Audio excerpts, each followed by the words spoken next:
지난주에 정지대 선교사님이 연락이 왔어요. 기도 부탁한다고. 내용이 뭐냐면, 방글라데시에 이제 우리 교회 장로님 팀에서도 선교 후원하고 있죠. 교회를 아주 예쁘게, 아름답게 지어놨어요. 자, 그런데 문제는 방글라데시는 이슬람 국가잖아요. 그 지역의 그 이슬람 지도자들과 경찰들이 굉장히 못마땅해 하는 거예요. 그러니까 많은 사람이 예수를 믿는데, 더더군다나 그 교회 전도사와 목사가 자기 동네에서 태어나서 자란 청년들이었단 말이에요. 이 사람들이 이슬람에서 기독교로 개종을 했잖아요. 근데 교회를 져놓고 계속 전도 활동을 하는데 때마침 그 동네에서 살인 사건이 벌어졌어요. 그러니까 이슬람 지도자와 경찰에서 이제 결탁을 한 거죠. 저 교회 전도사를 족치자. 누명을 씌우는 거죠. 그래가지고 살인범으로 해가지고 잡았어요. 그리고 모진 고문을 얼마나 고문을 했더니 온몸 만신창이 됐고요. 그러니까 경찰들이 회유하는 말입니다. 네가 지금이라도 다시 이슬람으로 돌아오면 네 행위를 묻어두겠다. 그리고 너에게 있는 살인죄 없는 걸로 하겠다. 그런데 전사가 단호하게 말했답니다. 나는 예수 그리스도 부인할 수 없습니다. 그러면서 신앙 고백을 하고요. 그리고 또 하나 부탁을 했답니다. 나를 이렇게 시간 낭비하지 말고 고문하지 말고 차라리 빨리 죽여줬으면 좋겠다. 자, 그리고 이제 신앙 고백을 한 겁니다. 근데 때마침 일주일이 지난 다음에 이제 이번 주군요. 누구의 제보로 인해서 그 살인자가 이제 잡혔대요. 그러니까 경찰들도 어쩔 수 없잖아요.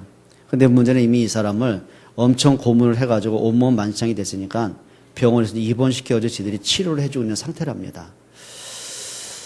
과연 제가 만약에 누군가에 의해서 납치를 당해가지고 지금 이제 한참 IS 이슬람 국가 지금 테러범도 있지 않습니까? 납치를 해가지고 너 신목사 지금이라도 예수 부인하면 살려주고 예수 믿겠다고 고집피우면 죽여버리겠다. 칼을 목에 대고 있다면 과연 저는 어떤 고백을 했을 것 같아요? 한번 곰곰이 한번 생각해 보겠습니다. 그럼 여러분은 어떠실 것 같아요? 몇 해 전이죠. 터키도 역시 이슬람 국가입니다. 미국 선교사님 부부가 이제 전도를 해가지고 많은 사람이 예수를 믿게 된 거예요. 근데 어느 날 청년들 3명 정도가 교회에 등록하겠다고 온 거예요. 그러니까 교회 얼마나 반갑습니까? 축하해주고. 그리고 이게 복음을 이렇게 같이 대화를 나누고 한 3주가 지났어요. 그런데 4주째 되는 그날에 이들이 과격 이슬람 단체 친구들을 데리고 습격을 했어요. 무기를 가지고 온갖 칼, 도끼를 갖고 들어왔어요. 3주 동안 온 것은 그냥 예수를 믿겠다고 온 게 아니죠. 이 교회 안에 누가 들어와 있는지, 어떤 사람이 교회 신자인지를 파악하기 위해서 온 거란 말이에요. 그러니까 이제 3주가 지나가 대충 파악이 되니까 이 사람들이 본격적인 행동 개시를 한 거죠. 그리고 모든 사람을 포박을 했어요.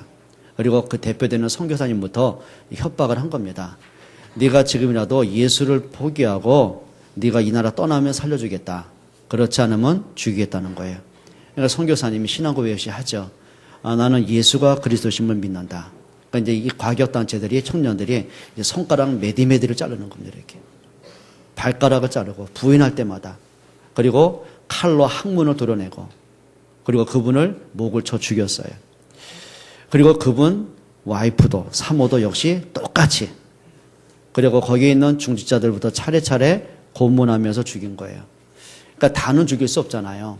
그리고 살아남은 사람들이, 그리고 순교를 당한 그 선교사님 가족들이, 자녀들이 조용하게 침묵 시위를 했습니다. 우리는 당신들을 미워하지 않는다. 다만 우리가 믿는 그리스도는 우리는 부인할 수 없다. 그걸 들고서 조용히 항의 시위라고 그게 전 세계로 퍼져나갔고요. 지금도요, 전 세계에서요, 예수 믿는다는 거 하나 때문에 순교당한 사람이 굉장히 많습니다. 저 모슬렘 국가, 이슬람 국가 역시 그들도요, 이슬람과 모슬렘에서 기독교로 개종을 하면 가족인데 부모가 자식을 명예 살인하고 있습니다. 수많은 선교사님들이 지금도요, 은밀하게 순교당하고 있고요. 또 우리 가까운 한 동족이라고 하는 북한에는요, 지금도 적나라하게 예수 믿다가 들키면 가족이 몰살을 당합니다. 공개 사형을 당합니다. 지금도 그러고 있다니까요. 자, 그러면 저와 여러분들에게는 그렇게 뭐 예수 믿는 것 때문에 핍박을 당하고 순교 당할 만큼 문제는 없을 것입니다. 자, 그런데요, 이렇게 한번 생각해 보면 됩니다. 만약에 저와 여러분들이 그 순교자들이 왜 순교를 했을까? 광신도 때문일까요? 그들은 광신도가 아닙니다. 자, 그들이 그러면 고집 때문에 죽었을까요? 그것도 아닐 겁니다. 그 사람이요, 고집도요, 죽음을 눈앞에 두면 고집이 뭐가 필요하겠냔 말이에요. 그건 아니거든요. 그러면 이거는 분명합니다. 그들이 믿는 그리스도가 누군지는 분명히 알았다는 거예요. 적어도 그들이 내가 문제가 왔다고 예수를 포기할 만큼 그렇게 무가치한 분이 아니라 내가 생명 걸 만큼 가치가 있다는 걸 발견한 거예요. 그렇죠. 그리스도가 진짜 고백이 됐다는 거예요. 그럼 이렇게 보시면 되겠죠. 정말 장사꾼들이 과연 순교할 만큼 신앙 고백할 수 있겠습니까? 자기 이익을 따라가는 사람들이, 조건 따라가는 사람들이, 분위기 따라가는 사람들이 과연 그런 위기가 왔을 때 끝까지 예수가 그리스도로 고백할 수 있겠습니까? 절대 그럴 수가 없는 거죠. 자, 근데 이건 있습니다. 나는 분명히 예수는 그리스도고 믿는데 내 연약함 때문에 때로는 넘어질 때가 너무 많은 거예요. 베드로가 그랬거든요. 자, 예수님이 이제 대제사장 배임 부대들에게, 군인들에게, 사병들에게 끌려갑니다. 그리고 가야바 법정이 섰어요. 종교재판이죠. 그리고 온갖 누명의식이 있잖아요. 거짓 증인들 태워가지고 뭐 신성 모독죄, 성전 모독죄, 율법 어긴죄를 이제 증거를 다 이제 수집을 합니다. 그리고 마지막 결판만 남은 거예요. 그리고 뭐 하냐면은 돌로 쳐 죽이려고요. 자, 그런 아주 심각하게 돌아가는 상황인데 베드로가 멀찍이 서가지고 예수님의 재판 광경을 이제 보고 있는 거예요. 근데 어떤 여자아이가 느닷없이 베드로 앞에 손가락질합니다. 내가 너를 예수와 함께 있는 거 봤다. 너는 예수의 제자가 분명하다. 여러분, 그때 베드로가 얼마나 고민했겠습니까? 얼마나 고민했겠습니까? 예수 그리스도 믿는데요. 아예 안 믿는다면 그 위험한 자리에 올 필요도 없잖아요. 재판 자리에. 근데 너무 안타까워서 예수님 가까이는 왔는데, 예수 내가 제자라고 고백을 하면 분명히 자신이 알잖아요. 판단할 수 있잖아요. 나도 저 예수님과 같이 죽을 수 있다는 게 알잖아요. 두려운 거예요. 얼마나 갈등이 심했겠습니까? 근데 선택을 해버렸어요. 나는 예수 모른다. 그러면서 예수를 모른다 정도가 아니라 예수님을 부인하고 예수님을 저주해버렸어요. 왜? 확실하게 부인하려고. 그래야 자기가 살 수 있다고 계산을 한 거예요. 그리고 자기는 그 죽음을 모면하고 나온 거예요. 통곡을 합니다. 자, 그 말은 뭐냐면 베드로가 예수님을 진짜 모르는 거 아니에요. 마음속에 온갖 갈등이 있겠죠. 내가 지금 이 자리에서 그리스도를 인정해야 되는데, 신앙 고백해야 되는데 너무 두려운 거예요. 죽음이 두렵고 분위기가 무서운 거예요. 그러니까 순간 예수님을 부인할 수밖에 없는. 저와 여러분들 분명히 예수를 믿습니다. 근데 문제는 내가 예수님을 인정하지 못할 만큼 너무 약한 거예요. 주로 이런 거죠. 사람들과 어떤 갈등이 부딪힌단 말이에요.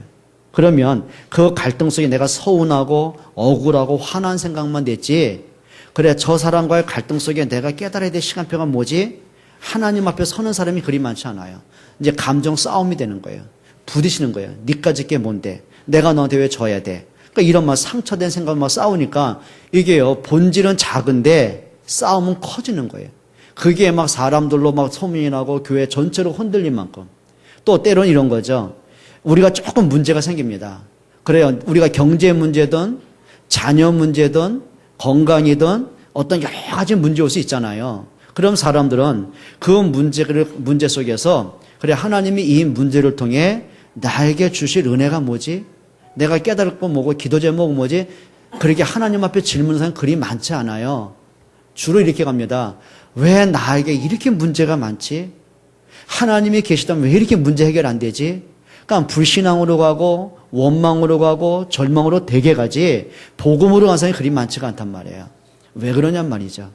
적어도 우리가 이 아침에 진짜 복음의 문제를 확인하는 시간 될 수 있기를 축원합니다. 제목입니다. 여러분, 우리가 인생을 살아가면서 그림을 좀 많이 그리셔야 됩니다. 자, 그거는 어떤 사람은 막 비전의 그림도 성공의 그림도 내가 꿈을 그리는 그림도 있어요. 근데 여러분이 오늘 인생 전체의 그림을 한번 그려보셔야 돼요. 한번 따라합시다. 인생의 그림을 그리자. 오늘 요셉에게는요, 그 그림이 확실했어요.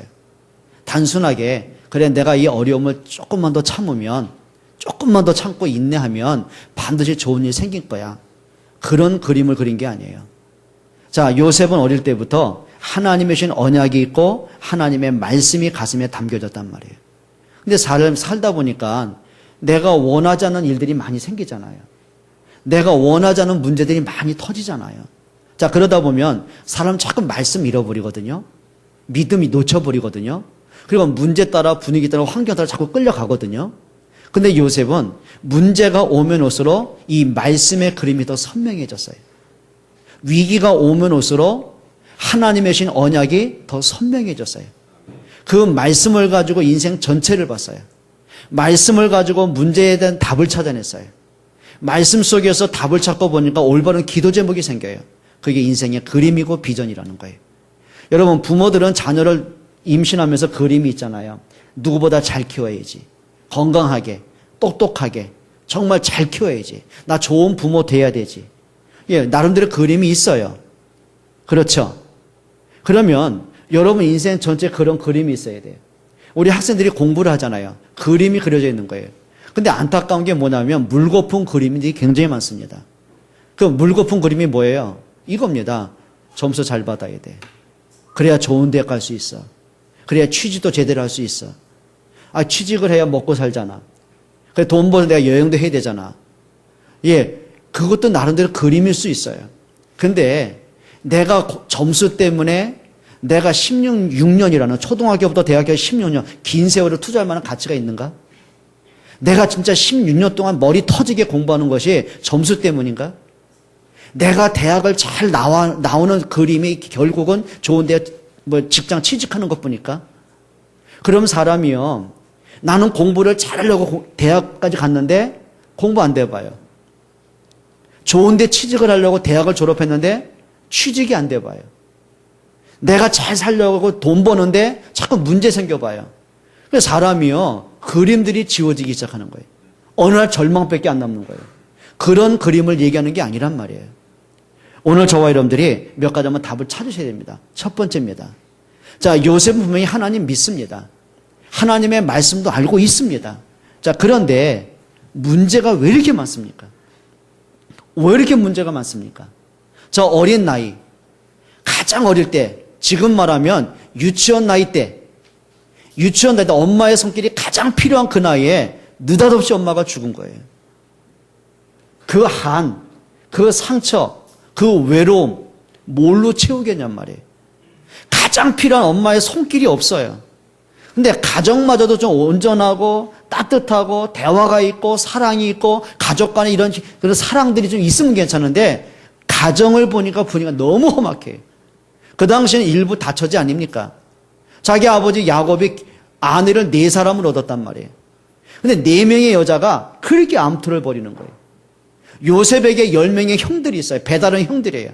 근데 형들이 얼마나 악하고 어리석은지 그냥 요셉에 대해 그렇게 미워하는 거예요. 그렇게 막 요셉에 대해서 막 죽이고 싶은 만큼, 일을 갈 만큼. 그게 요셉이 어릴 때 가정의 모습입니다. 자, 거기다가 요셉은요, 사람들로부터 당하는 어려움들이 너무 컸어요. 어떻게, 문제가 한두 가지라야 나도 이런 문제 있어 그러지. 문제가 어디부터 시작이 끝인지 모를 만큼 10명의 형들이 끝까지 공격합니다. 한 번은 아버지 야곱이 요셉에게 심부름을 시킵니다. 네 형들이 광야에서 양을 치고 있으니까 형들에게 좀 양식을 좀 갖다 줘라. 그 당시에 이제 광야니까 뭐가 있겠어요? 냉장고 없는 시대니까. 그러니까 마른 치즈부터 마른 고기부터 그리고 많은 양식을 가지고 형들을 찾아갑니다. 근데 보니까 그 몇 날 며칠을 광야길을 찾아갔는데 형들이 풀이 없어지면 어떻게 해요? 그 수많은 양떼를 먹이려면 풀을 찾아 이동해야 되잖아요. 오아시스 찾아 이동해야 되잖아요. 가니까 없어요. 그러니까 사람들 수소문을 또 먼 길을 또 찾아가는 거예요. 오랜 시간, 오랜 날짜를 걸려서 찾아갑니다. 얼마나 힘들겠습니까? 그러면 형들이 그렇게 고생한 동생, 고생했다, 이래 해야 되잖아요. 아닙니다. 저 멀찍이 오는 게 분명히 동생이요. 그러니까 형들이 동생이 힘겹게 오는 중에 지들끼리 의논한 겁니다. 저 꿈쟁이 온다. 저 고잘쟁이 온다. 저 요셉을 죽일 수 있는 절호의 찬스다. 요셉을 죽이려고요. 구덩이에 가둬버려요.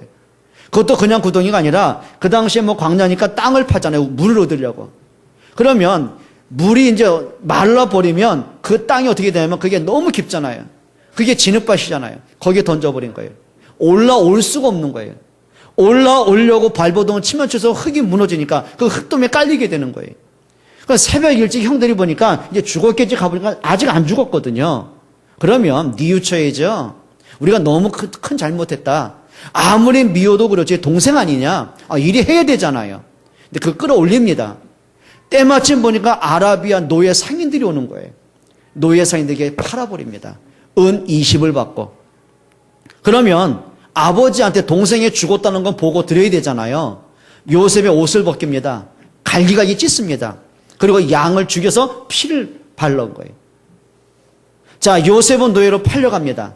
그리고 형들은 그 피 묻은 옷에 찢어진 옷을 가지고 아버지한테 보여드리는 거예요.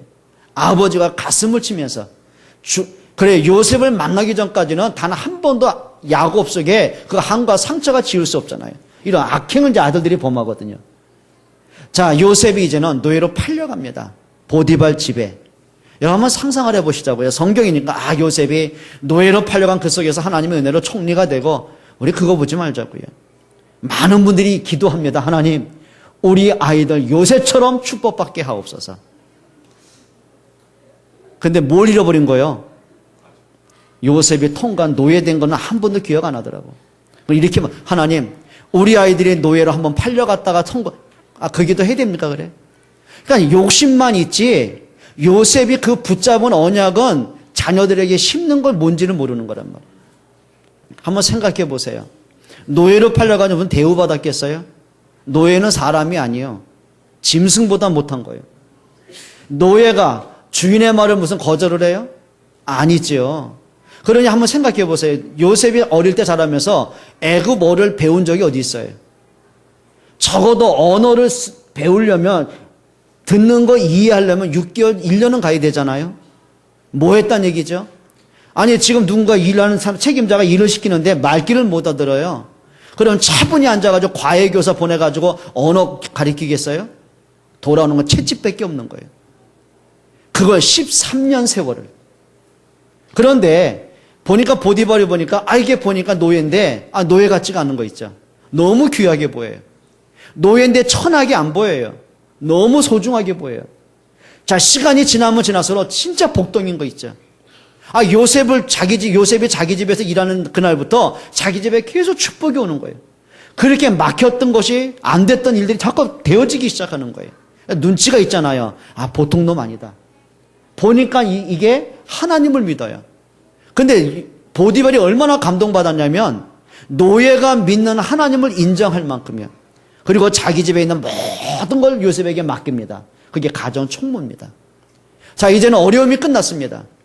근데 문제가요. 보디발의 와이프가 문제라. 이 여자가 제가 볼 때는 보디발이 그 정도 나이가 되고 성공했으면 아마 60대 후반 됐겠잖아요. 그럼 그 당시에 60 넘은 사람들 뭐 화장품 뭐가 있겠냔 말이에요. 그럼 어떨 것 같아요? 할머니 아닙니까? 그래. 그러니까 할머니가 눈도 높지 그래. 아니 세상에 20대 그 팔팔한 아이를 눈독을 들이고 있더라니까요. 자, 그러면서 계속 요구합니다. 나랑 동침하자고요. 그러니까 요셉이 거절하잖아요. 근데 어느 날 요셉이 그 주인집에 일이 있어 들어간 겁니다. 때마침 주인도 왕실에 가고 아무도 없는 거 여자밖에. 여자는 그때가 기회 아닙니까? 그때 요셉을 붙잡고 늘어지는 겁니다.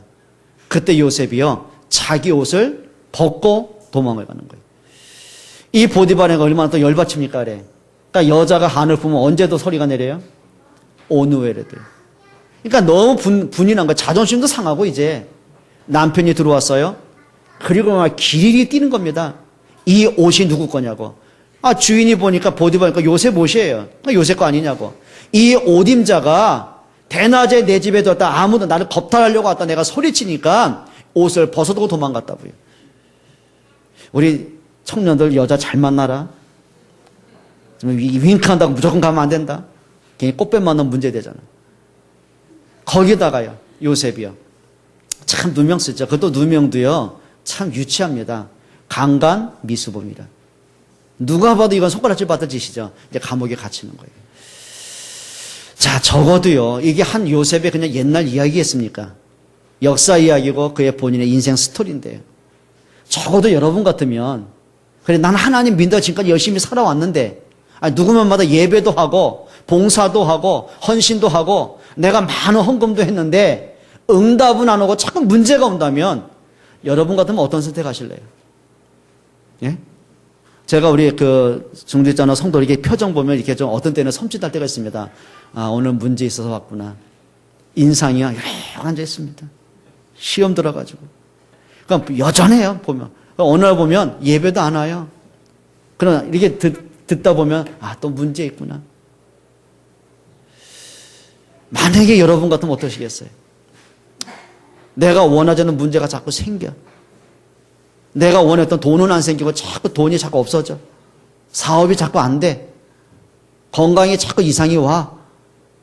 아니, 어릴 땐 그렇게 착하고 예쁘고 말렸던 이놈 자식들이 머리 껐다 엄마한테 대들고 이게 자꾸 문제 일으키고 말썽을 일으켜. 여러분 그때 어떡하실래요? 아, 얘기 좀 해봐요. 요셉 얘기 처음부터 한번 다시 한번 해볼까요? 아, 여러분 같으면 어떡하실래요, 진짜? 문제가 온다면 어떡하실래요? 옆에 분에게 인사하십시다. 선택을 잘하세요. 이렇게 하셔야 됩니다. 요셉은 그 문제에 속지 않았습니다.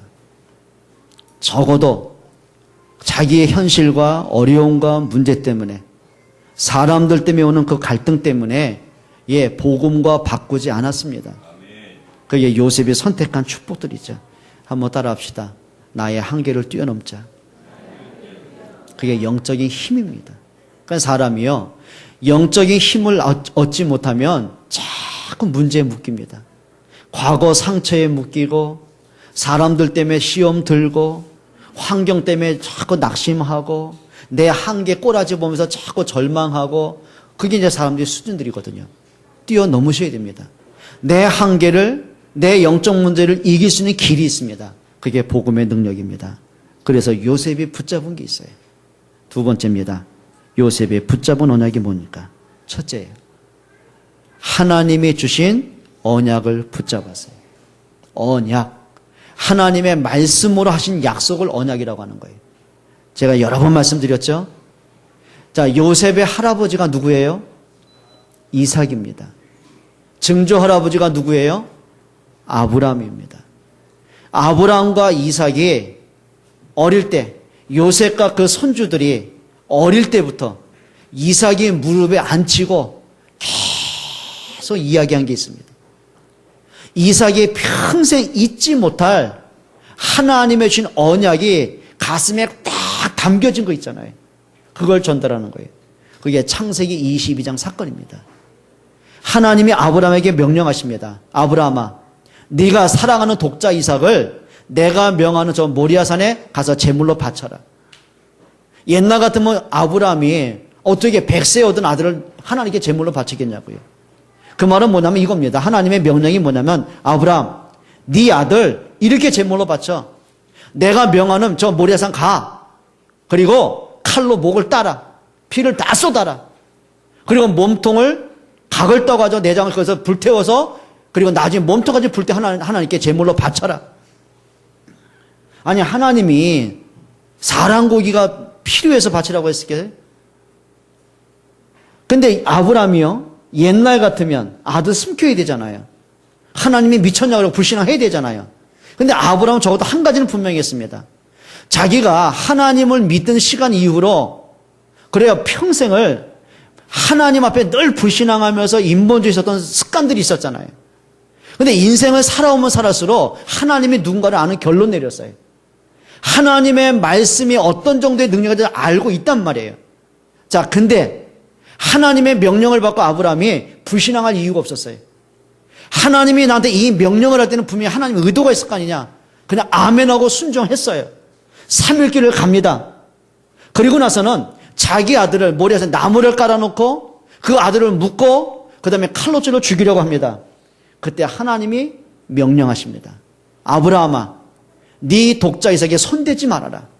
네가 이제야 나를 사랑하는 줄 알았다. 그럼 하나님이 저 아브라함 저놈이 진짜 나를 사랑하나? 그거 의심이 아니에요. 성경에 보면 하나님이 아브라함을 시험하시려고. 그게 테스트 아닙니까? 그러면 아브라함의 100세의 아들을 낳고 얼마나 귀합니까? 얼마나 사랑스럽습니까? 그런데 아브라함이 아들을 낳고 보니까 하나님을 향한 마음이 점점 아들에게 집중이 되기 시작하잖아요. 그렇죠?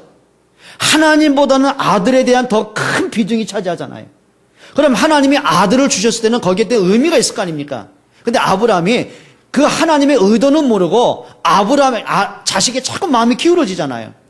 그때 하나님께서 아브라함에게 중요한 메시지 주시는 겁니다. 이제야 네가 나를 사랑한 줄 알았다.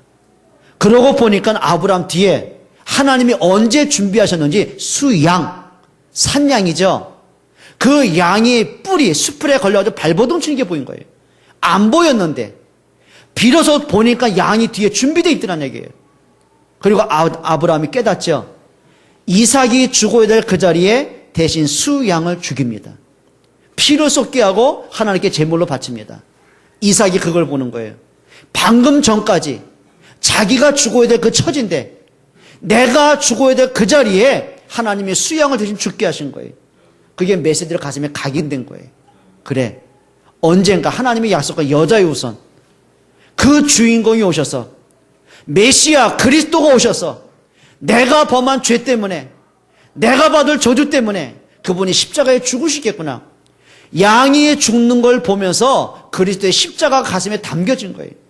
그게 하나님의 언약이 마음속에 담겨진 거예요. 이삭이 그걸 죽는 그날까지 있겠습니까?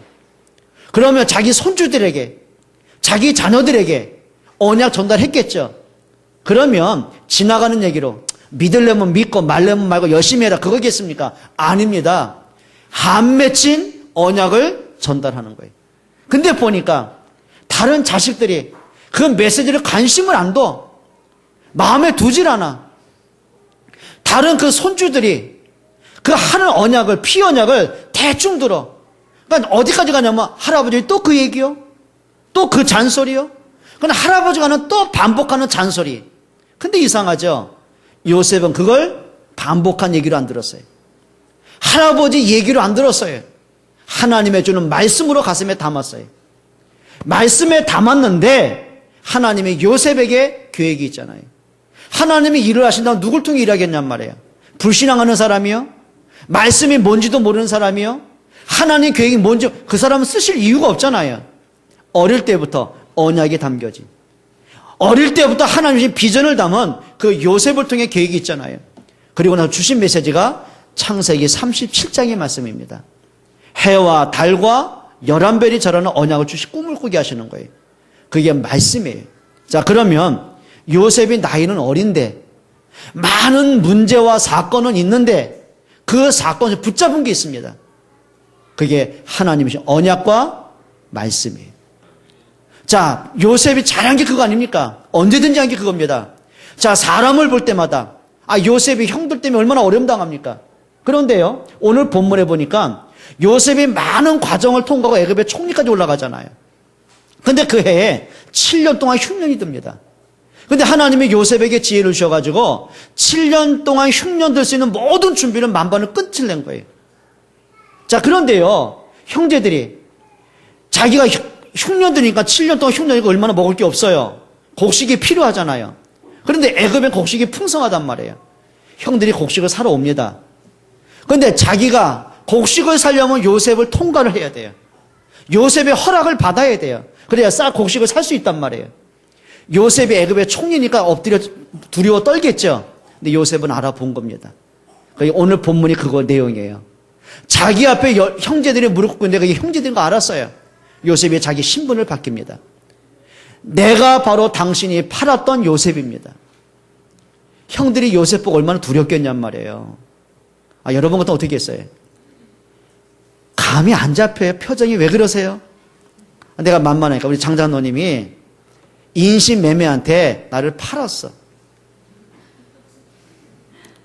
저 꽃게잡이 배한테 나를 팔았어. 내가 13년 세월을 노예처럼 일했어. 근데 어느 날 그 선장이 저를 잘 봤어. 내게 선장을 배를 나한테 선물로 다 줬어. 내가 선박 왕이 됐어. 내가 이제 그런데 장장로가 돈이 없어서 사업이 안 돼. 빚을 돈이 나한테 왔어. 나를 보는 순간 어떨 것 같아? 얘기해봐. 실감 있게. 어떨 것 같아요? 유치하게 제가 얘기하죠. 요셉의 형들이 두려운 겁니다. 그리고 여러분 같으면 어떻게 하실래요? 그 형들을 단칼에 목 칠 수 있는 능력이 있는데 두려워 떨고 있는 요셉의 그 형들에게 요셉이 한 말입니다. 형님들이 나를 팔았기 때문에 두려워하지 마라. 형들이 나를 판 것이 아니다. 하나님이 이 때를 위해서 나를 앞서 보내신 것이다. 요셉이 뭘 본 거예요? 팔기는 형들이 팔았잖아요. 형들이 악한 행위 때문에 13년 세월을 너무 노예로 고통을 받고 살았잖아요. 그런데 이를 갈고 분노할 만한데 그게 분노의 문제가 아니에요. 시간이 지나고 보니까 그 형들의 악한 행위까지도 하나님의 응답의 방법이었다는 얘기예요. 여러분 뭘로 본 거죠? 사람과의 모든 갈등을 감정으로 본 게 아니에요. 말씀으로 봤어요. 모든 문제와 사건을 힘든 걸로 본 게 아니에요. 하나님의 말씀으로 문제를 보는 거예요. 말씀으로 보니까 모든 답이 찾아져요. 노예로 팔려온 게 절망이 아니고 초라한 게 아니고 인생 실패가 아니라 그것이 하나님의 방법이었고 그게 세계를 복음하는 방법이었고 그것이 하나님의 말씀을 이루시는 방법이었고 이런 눈이 좀 있기를 축원합니다. 말씀에서 모든 답을 찾았어요. 여러분이 과거를 돌이켜보면 힘든 게 많잖아요. 참 누구한테 말 못할 안타까움이 많잖아요. 우리가 어릴 때 성장하면서 갖고 있는 상처들, 여러 가지 환경 때문에 어려움들, 내 수준 때문에 왔던 많은 문제들 많잖아요. 여러분 말씀으로 과거를 볼 수 있기를 축원합니다. 말씀에서 모든 답을 찾기를 축원합니다. 더 이상 과거의 노예가 아니라 과거의 상처에 묶인 사람이 아니라 내 영적인 문제 때문에 상처 때문에 환경 때문에 사람 때문에 문제 때문에 우울하고 지치고 실패하는 존재가 아니라 그 모든 문제를 축복으로 바꿀 수 있는 힘을 얻기를 축원합니다. 그게 복음의 능력입니다. 요셉이 그걸 본 거거든요. 하나님의 계획을 봤어요. 하나님이 하시는 일을 봤어요. 여러분 교회를 통해서 또 여러분을 통해서 하나님이 하시는 일을 볼 수 있기를 축원합니다. 세 번째입니다. 요셉의 결단입니다. 한번 따라할까요? 하나님의 절대 주권. 성경 한번 읽어보겠습니다. 8절입니다. 그런즉 나를 이리로 보낸 이는 당신들이 아니요 하나님이시라. 아니 요셉이 형들 때문에 애굽에 왔잖아요. 노예로 왔잖아요. 근데 요셉이 그 말하는 겁니다. 나를 이 애굽으로 보낸 사람은 형들이 아니다. 하나님이 그리하셨다. 모든 문제를 모든 사건을 뭘로 봤어요? 하나님의 절대 주권으로 봤어요. 여러분 하나님이 여러분의 인생을 끌고 가신 걸 믿습니까? 여러분이 어쩌다 보니까 교회에 왔습니까? 어쩌다 보니까 수원한빛교회 왔습니까? 어쩌다 보니까 복음을 듣고 있습니까? 어쩌다 보니까 내가 많은 종교 가운데 기독교를 선택했습니까? 저는 그리 보지 않습니다. 오늘까지 하나님은 여러분과 함께 하셨고 여러분의 인생의 시간표를 움직이고 있다는 사실을 믿습니다. 여러분 하나님의 절대 주권 인정할 수 있기를 축원합니다. 그리고 요셉이 체험한 게 있습니다. 그래서 사람들은요 얼마나 어리석고 바보 같으냐면 자꾸 보이는 현실 때문에 인생 자체를 무너뜨리려고 그래요. 아까도 말씀드렸잖아요. 왜 사람이 인생의 꿈을 잊어버립니까? 환경 때문에요. 문제 때문에요. 왜 낙심합니까? 왜 절망합니까? 왜 인생을 포기합니까? 보이는 문제 때문에요. 요셉이 자기의 현실만 쳐다봤다면 자기에게 있던 문제만 봤다면 노예가 언제 끝날까 두려움 속에 갇혀있다면 과연 그림을 그릴 수 있겠습니까? 그림 그릴 자격이 안 되는데요. 근데 요셉이 본 게 있습니다. 창세기 39장 2절 한번 보겠습니다. 같이 한번 보겠습니다. 창세기 39장 2절입니다. 여호와께서 요셉과 함께 하심으로 그가 형통한 자가 되어 그의 주인 애굽 사람의 집에 있으니 여호와께서 뭐 하심으로요? 요셉과 함께 함으로. 자, 이거리요. 사람들이 느낄 수 있겠어요? 하나님 눈에 보이지도 않고, 하나님이 응답 준 것도 아니고, 여전히 노예인데, 여전히 초라한 노예인데, 근데 요셉이 본 게 있습니다. 여호와께서 함께 하심을 알고 있었어요.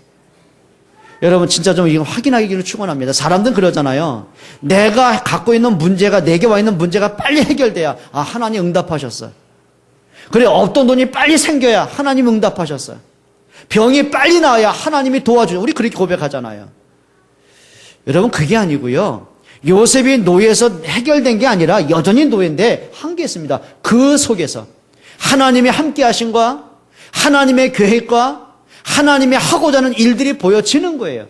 그걸 영적 사실을 봤다는 겁니다. 좀 영적인 눈이 열려지기로 축원합니다. 그래야 좀 사람이요, 여유가 생겨집니다. 여러분, 영적인 힘을 갖고 있어야 영적인 여유가 생겨지는 거예요. 그리고 창세기 45장 5절로 8절에 요셉은 인생의 결론을 분명히 알고 있었어요. 이거 보면 되겠죠. 사람들은 성공하는 게 목적이잖아요. 그래, 사람의 목적이 돈을 많이 버는 게 목적이잖아요. 돈은 되는 일을 무조건 하잖아요. 높은 자리가 목적이잖아요. 근데 요셉은 높은 자리 돈이 목적이 아니더라니까요. 보통 이렇게 보면 됩니다. 말 그대로 사람들이 볼 땐 노예인데, 저 요셉이 총리가 되잖아요. 그럼 사람들은 뭘 봅니까? 대단하다. 어떻게 노예가 저게 총리가 됐지? 비결이 뭐지? 그럼 사람 벤치마킹을 뭘로 합니까? 요셉에게 인터뷰한다면 이렇게 할 겁니까? 당신이 그 노예로 살던 사람이 어떻게 총리까지 올라갔습니까? 비결은 뭡니까? 쉽게 말하면 처세술 아닙니까? 줄은 어떻게 섰는지, 백은 누군지 그거 볼 거 아닙니까? 요셉은 백이 없어요. 처세술 몰라요. 한 가지 분명한 거 있어요. 하나님이 나를 애굽에 보내신 이유를 분명히 알고 있었다는 얘기예요. 문제가 왔을 때 문제 때문에 낙심한 게 아니라 문제가 와야 될 이유를 알고 있었다는 얘기예요. 그 문제 속에서 붙잡을 게 뭔가를 알고 있었다는 얘기예요. 여러분, 그게 다른 거거든요. 그래서 사람들은 처세술, 배경, 실력, 그리고 사람의 술수, 사람의 무슨 여러 가지 보지 않습니까? 요셉은 그거 말해줄 게 없어요. 한 가지는 분명해요. 하나님이 오늘까지 나와 함께 하셨습니다. 하나님이 나를 이 자리에 서게 하셨습니다. 그거 외에 말할 게 없어요. 그럼 보통 사람 같으면 이해가 되겠습니까? 그거 말고요. 그 대답 말고요. 만약에 요셉이 오늘날 방송 나간다면 그럼 PD가 뭐라고 하겠습니까? 그거 종교적인 거 말고요. 진짜 당신이 숨겨진 거 있잖아요. 그거 얘기하세요. 요셉은 할 게 없어요. 아첨을 할 줄 압니까? 겉멋을 수가 있습니까? 그렇다고 눈치 보고 눈치껏 할 줄 그게 없어요. 그렇다고 무슨 잔머리 있습니까? 없어요. 백이 있습니까? 없어요. 방송에 나갈 게 아무것도 없어요.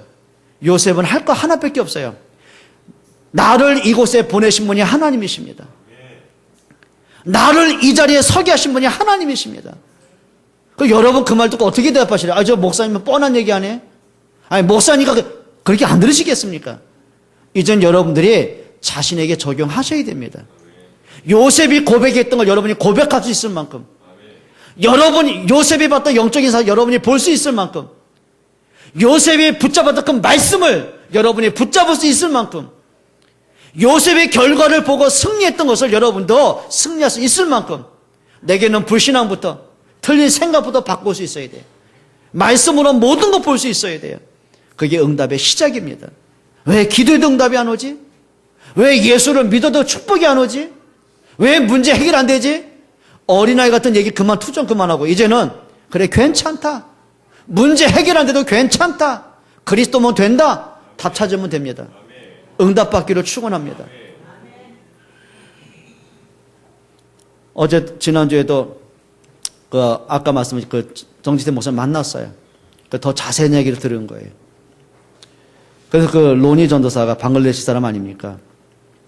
자기가 고백을 하던 선교사님이 그래 제자지만 오히려 그 믿음의 고백을 보면서 내가 더 감사하다고. 근데 웬일이에요? 그 믿음의 고백을 듣는 저 자신도 왜 이렇게 행복해요? 물론 당하는 고난당하고 고문당하고 어려움당한 건 안타깝죠. 기도해야 되겠죠. 근데 한 가지 분명한 것, 그래 이 사람이 뭐 때문에 죽음을 눈앞에 두고도 그리스도를 고백할 수 있었을까? 과연 나 같으면 일단 살고 보자고 계산하지 않았을까? 매 맞는 게 두려워가지고, 고문당하는 게 두려워가지고, 일단 이 고문부터 좀 안 당하고 보자고 타협하지 않았을까? 우리 그러지 않았을까? 가만히 생각해 보니까, 진짜 뭐 어떻게 형언할 수는 많은 게 와요. 과연 우리는 어땠을까? 뭐 예수만 그리스도, 뭐 복음 때문에 생명 거고, 교회의 생명 거고, 많은 얘기하는데, 내가 진짜 생명 걸 순간이 오면 생명 걸 수 있을까? 정말 할 수 있을까? 여러분, 이제는 우리가 좀 깊은 고백할 수 있기를 축원합니다. 믿음의 고백할 수 있기를 바랍니다.